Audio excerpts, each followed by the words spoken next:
Perasaan gue boleh kata-kata kasar gak sih? Ya anjing lah kalau menurut gue gitu, nggak bisa mudik gitu.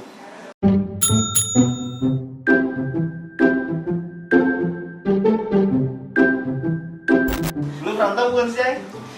Gue ngerantau dong. Perantau gue. Rantau Perantau dari mana sih? dari Cimahi, Asli Surabaya aku, asli Tulungagung. Jogja. Bogor, Cisarua. Di Lamongan. Sumatera ada, Jawa ada. Bokap gue Betawi, nyokap gue Jawa, Wonogiri. Lu berapa lama tinggal di Jakarta? Setahun lebih berapa bulan gitu. 6 tahun. 7 years. 8 tahun. Biasanya sering nggak sih intensitas lu pulang kampung, sering atau enggak gitu? Enggak terlalu. Enggak. Pulang kampung sih jarang ya. Baru 2 tahun terakhir ini aja nggak pulang. Yang paling sering mudik nyokap sih, gue agak jarang. Paling pas lebaran doang.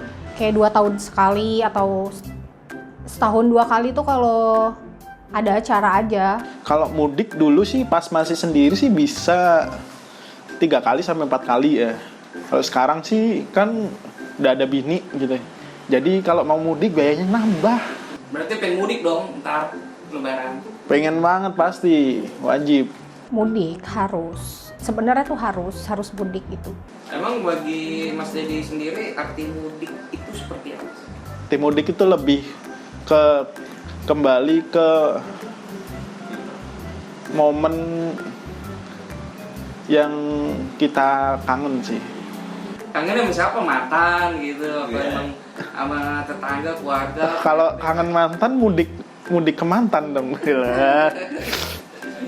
Refreshing sih, refreshing juga. Terus refreshing sama gue udah bete banget sama hal-hal yang ada di Jakarta, bikin pusing segala macem. Kayak gue larinya mudik buat refreshing otak gue. Momen apa yang paling dirinduin ketika lebaran gitu? Dari mulai malam takbiran. Karena malam takbiran kan biasanya masak opor, bikin ketupat, terus Kumpul keluarga besar, terus udah gitu kayak pas malam takbiran tuh main petasan rame-rame, terus tidurnya juga kayak diburu-buru gitu. Hawanya tuh enak banget sih di rumah, terus sama orang-orang, terus nyiapin makanan buat besok, pakai baju baru, terus abis itu bakal ketemu banyak orang, kayak keluarga jauh, tetangga segala macam. Lebih ke kangen sama orang-orangnya sih. Silaturahmi sih, ya ketemu banyak orang aja. sholat Idul Fitri, ketemu orang-orang di komplek, terus salam-salaman. Terus ngerasain budaya yang baru, yang orang-orangnya baik-baik gitu, tegur sapanya hangat lah pokoknya.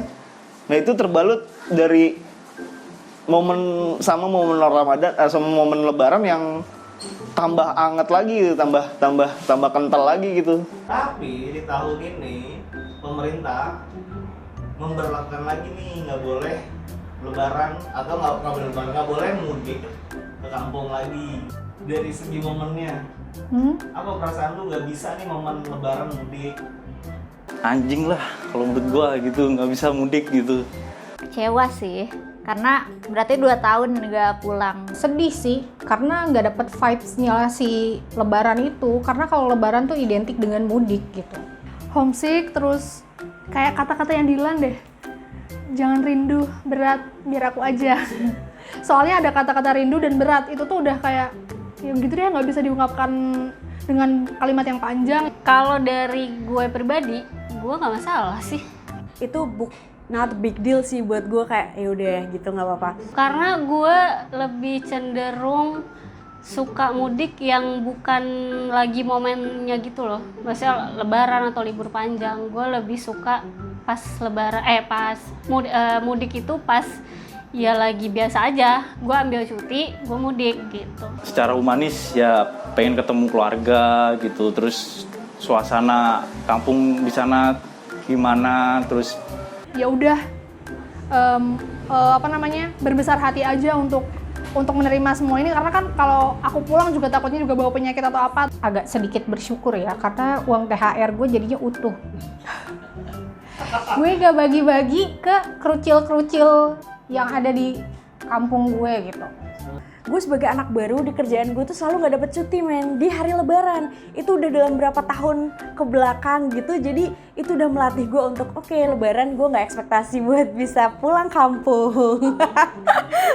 Aku memilih untuk merantau untuk karir dan masa depan gitu. Jadi kalau misalkan emang konsekuensinya kayak gini ya udah sedihnya itu dinikmatin aja kayak gitu. Kalau menurut saya pelarangan mudik dari pemerintah itu salah satu bentuk pemerintah nggak bisa melakukan pengawasan terhadap penyebaran virus corona.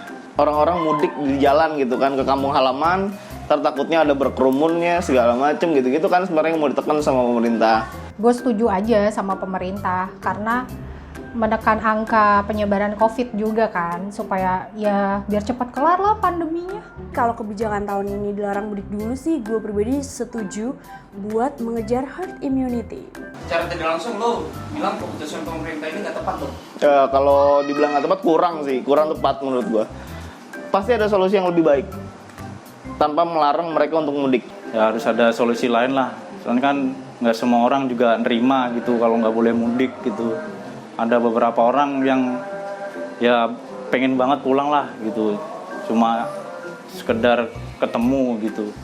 Dipikirin dari berbagai perspektif gitu loh. Kalau lo ngelakuin A, dampaknya apa? Kalau lo ngelakuin B, dampaknya apa?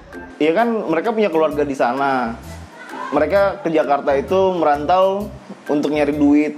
Tapi kan sebenarnya esensi dari bertemu keluarganya ya kan, itu yang mungkin disedihin para teman-teman kita, saudara-saudara kita Muslim yang nggak bisa mudik tahun ini. Ibaratnya kayak kalau nggak kayak gini, itu tuh akan makin memperluas lagi, akan memperbanyak lagi korban karena COVID-19 gitu, yang tadinya kan cuma satu doang virusnya, tahu-tahu bermutasi banyak, dan kita nggak tahu kalau kita pulang ke rumah kita akan membawa penyakit atau enggak, kan kita nggak tahu. Cuman harusnya tuh pemerintah lebih ketat lagi aja gitu loh, jangan bilangnya tuh melarang tapi nanti tuh akan ada orang yang main belakang gitu, ibaratnya kayak gue punya orang dalam nih, nanti kita bisa mudik gitu. Pengawasannya perlu diperketat, terus kemudian apalagi kalau gue tuh sebenarnya lebih mikirnya ke dampak ekonomi. Ketika pemerintah memperlakukan tidak ada mudik tapi tempat wisata buka. Kebijakannya harus ini sih, emang udah bener tapi harus bener-bener tegas gitu. Kalau enggak ya enggak, kalau iya ya iya, jangan cuma sekedar dibatasin aja. Menurut gue pemerintah bikin kebijakan apapun, masyarakat punya akal, sumpah.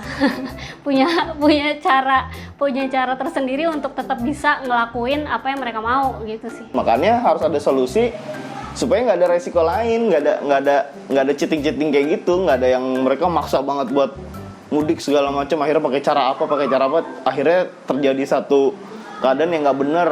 Lo lakuin suruh itu mereka buat melakukan pengawasan di setiap titik yang ketat, yang benar-benar ketat. Ada orang yang ya udah patuh sama aturan, tapi taunya tetap ada yang tetap bisa lolos gitu kan, itu jadinya nggak adil juga ya buat kita yang patuh. Ya lagi-lagi pemerintah harus adil juga, jangan kayak menguntungkan beberapa pihak doang gitu loh kalau bikin kebijakan. Firda mau nyampein apa sih buat kawan-kawan kita atau orang lain di luar sana yang nggak bisa mudik juga sama Firda? Mungkin lebih bersabar lagi aja kali ya, karena masih pandemi juga, daripada nularin orang juga terus kita ketular juga gitu kan. Kasian sama keluarga lo yang di sana. Kalau misalnya amit-amit lo ngebawa virus itu ke kampung gitu. Sabar, pasti ada waktunya buat mudik. Terus daripada lu nanti di tengah jalan disuruh muter balik, lu udah capek-capek packing, lu nggak sampai kampung halaman, lu disuruh balik. Berbesar hatilah, terus kayak ikhlas aja. Setelah ini tuh akan ada sesuatu hal yang besar buat kalian, terus kayak sabar, pokoknya ini sabar, terus nanti sempatkan di hari lebaran itu minta maaf ke orang tua dulu. Pakai video call ya kan, telepon bisa gitu. Zaman juga udah canggih kok gitu. Kita bisa pakai video call, bisa pakai telepon jarak jauh untuk memastikan, untuk tetap menjaga kehangatan dalam keluarga kita, tapi tetap juga mematuhi protokol-protokol kesehatan itu gitu. Ya banyak cara lah, ketimbang lo harus mudik ke sana yang menurut gue riskan banget untuk penyebaran COVID. Lebaran di Jakarta ya pastiin aja kalian bareng-bareng sama temen yang pada perantau juga gitu, jangan sendirian, kan kayak sedih banget ya kalau lebaran sendirian di Jakarta gitu. Ya pastikan kalian tetap berkumpul dengan teman-teman terdekat dan makan opor.